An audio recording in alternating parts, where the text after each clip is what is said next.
Recuerdo que estaba en clases cuando escuché sobre cierto término por primera vez. En ese entonces teníamos que leer un libro que daba flojera de ver porque era bastante grande para adolescentes sin muchos hábitos de lectura, por lo que seguramente muchos terminarían buscando algún resumen en internet o algo parecido para salir del paso. Curiosamente, la gran mayoría sí terminó leyéndolo y gustándoles bastante, yo sin ser la excepción. El libro en cuestión era El mundo de Sofía, y es un libro muy interesante que sirve como introducción a la filosofía, enseñando muchos pensamientos del pasado que te podrían ayudar a cuestionar bastante el presente. El tema es que, y sin ánimos de hacer ningún tipo de spoiler, en cierta parte del libro ocurre algo que comúnmente llamaríamos romper la cuarta pared, pero que realmente se pone a jugar con otro concepto que está muy ligado a las disciplinas que cuentan una historia ficticia: literatura, teatro, cine, historietas y videojuegos. El pacto ficcional. Es un término que siempre he considerado interesante, a pesar de que muchas veces lo ignoramos cuando siempre ha estado ahí presente. Básicamente, y como su nombre lo dice, es un acuerdo invisible entre una obra de carácter ficticia y el espectador, en el que ambos aceptan seguir ciertas reglas y así garantizar una experiencia al momento en que el espectador se enfrenta a la obra. Incluso si nunca has escuchado del término, lo más probable es que sus reglas te parezcan muy familiares, puesto que todo esto viene condicionado a nuestra conducta respecto de estas historias. Primero, como espectadores entendemos y aceptamos que lo que estamos por experimentar es algo ficticio, y como tal, no nos pondremos a cuestionar la veracidad o lo realista de lo que nos están presentando. De lo contrario, la experiencia se echa a perder desde muy temprano. Solo debemos asumir que los elementos de ese mundo funcionan de esa forma. Segundo, quizás la más obvia de estas reglas. Tanto el espectador como el autor aceptan que el mundo presentado es algo totalmente imaginario, pero no por eso se están presentando mentiras, asumiendo que todo lo que experimentamos son hechos que ocurrieron dentro de un mundo aparte. Tercero, el autor debe saber y entender que el espectador no piensa como él, y por lo tanto, si quiere mostrar el mundo que creó como lo tenía en su cabeza, debe ser capaz de describir o mostrar con muchos detalles para que sus pensamientos se transmitan lo más parecido posible. De lo contrario, el espectador puede interpretar a su forma, lo que podría cambiar lo que se quiere transmitir. Cuarto, el autor se compromete a desaparecer mientras el espectador está experimentando su obra, de modo que la impersonalidad otorga a la historia un mayor significado. O visto desde otra forma, imagínate que el autor estuviera todo el tiempo al lado tuyo comentando su obra. No sería muy agradable que digamos. Por último, la obra, a pesar de ser ficticia, debe tener elementos de la realidad para así dar una base y mayor entendimiento a la obra. Al combinar elementos reales y ficticios, se da cierta coherencia a lo que ocurre. De esa forma, una obra es más comprensible y le da elementos que ayuden a aceptar que los hechos ocurrieron. Son reglas que están ahí casi intrínsecamente y que asumimos sin pensarlas cuando vamos a ver una película, leer un libro o jugar un videojuego. Pero, ¿qué ocurre cuando se rompe alguna de las reglas?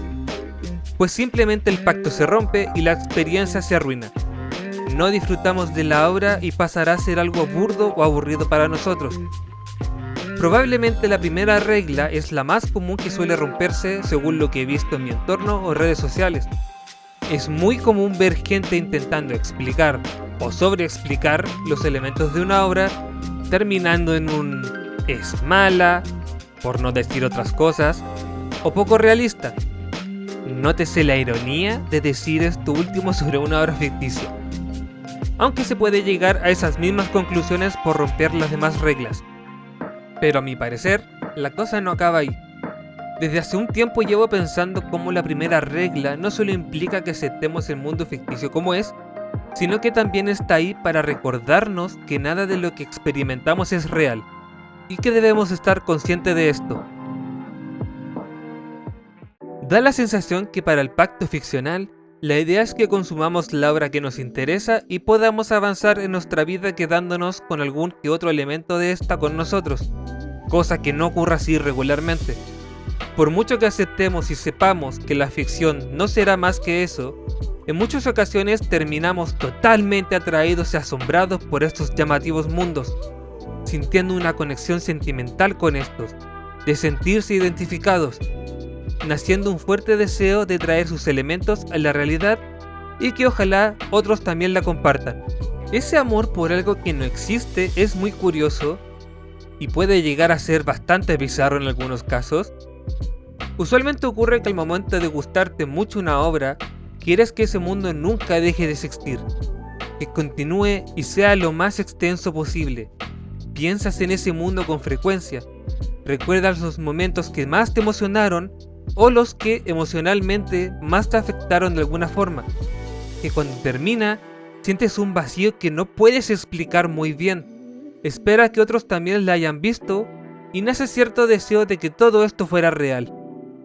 A raíz de esto surgen las comunidades o fandoms, en los que se aprecia a esa obra en conjunto, se fantasea sobre la misma, y es aquí cuando vemos cosas como el cosplay, que es cuando las personas personifican lo más real posible algún personaje de una obra. En ese sentido, no solo intentan traer dicho personaje a la realidad a través de vestimentas y accesorios idénticos a los del personaje, sino que también hay un juego de rol y actuación de por medio. O los fanfics, que son estas historias no canónicas creadas por los fans, las que toman los elementos de una obra en particular para crear historias alternas con su mundo y personajes. Sí, considerando ese tipo de fanfics también, son muestras de cariño hacia una obra que erróneamente se las atribuye como algo infantil, pues porque son actitudes muy comunes en los infantes, pero nada más lejos de la realidad. Son simples formas de mostrar admiración hacia algo que tanto gusta.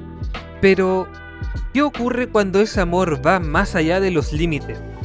Pues ocurren situaciones como esta. Se rompe esta supuesta regla que te recuerda que nada de esto es real y empiezan los problemas.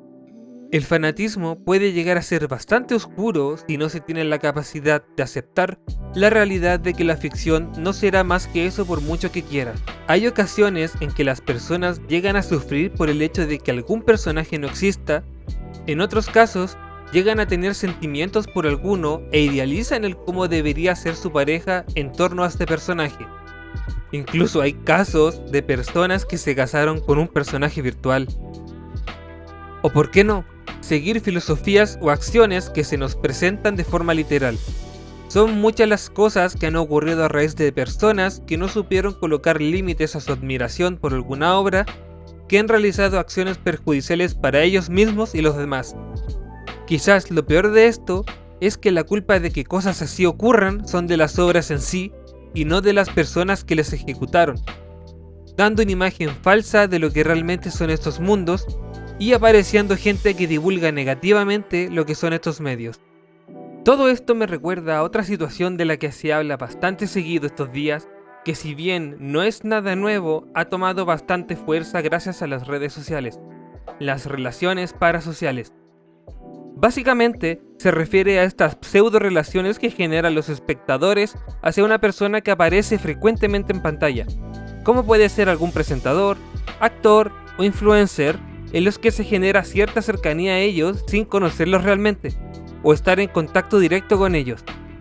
Son casos muy peculiares, pues a diferencia de la ficción en sí, estamos lidiando con alguien que es real, pero al mismo tiempo se está generando una relación o afectos que sí pueden considerarse una ficción, no porque lo que se sienta sea falso, sino porque lo que se está creando a través de esta relación está basado completamente en cómo esta persona actúa frente a la pantalla, cuando no necesariamente esa persona está siendo ella misma. En el caso de los actores, pasa mucho que se les atribuye la conducta de algún personaje que interpretó o de algún papel que comúnmente hacen para que luego esta imagen se vea aplastada por alguna acción que haya realizado. En el caso de los influencers es un poco más genérico, pues la gran mayoría se muestra de manera muy amigable, como si fuera ese amigo que siempre ha estado ahí. Pero al igual que los actores, no necesariamente son así en la vida real. Obviamente mantienen cierto perfil, pues no dejan de ser figuras públicas y que su imagen puede caerse a pedazos si no actúa correctamente. Una situación muy parecida a estos últimos son las VTubers, que crean contenido en internet a través de un avatar para proteger su identidad, pero muchas veces están interpretando un papel al momento de estar en emisión. En ambos casos, la gente suele encariñarse y más de alguna vez se ha visto que les han hecho donaciones importantes de dinero intentando conseguir su atención, incluso de forma amorosa.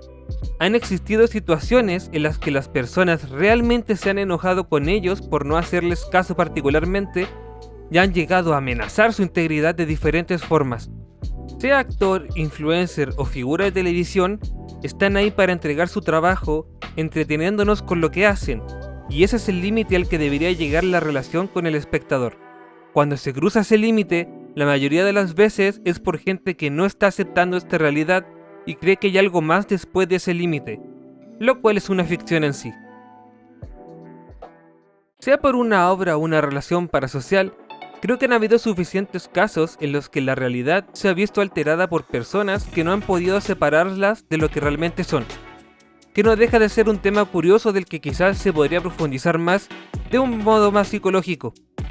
Pero también quiero recordar que todas las veces no han ocurrido porque una obra pueda lavar el cerebro o una persona esté entregando ideas erróneas. Es más probable que la razón sea que el espectador no supo separar las cosas. Es cierto que existen casos en los que es el autor el que puede influir negativamente en el espectador, pero me atreveré a decir que es lo mínimo comparado a todas las otras veces en la que no sucedió. En general, la gente sabe vivir con esta regla que separa la realidad de la ficción. Cuéntame, ¿has visto o sabido algún caso similar? ¿O alguna vez has tenido la percepción de la realidad toda alterada? Déjalo en los comentarios para hablar más sobre este tema. Espero que te haya gustado el video y nos vemos en la próxima.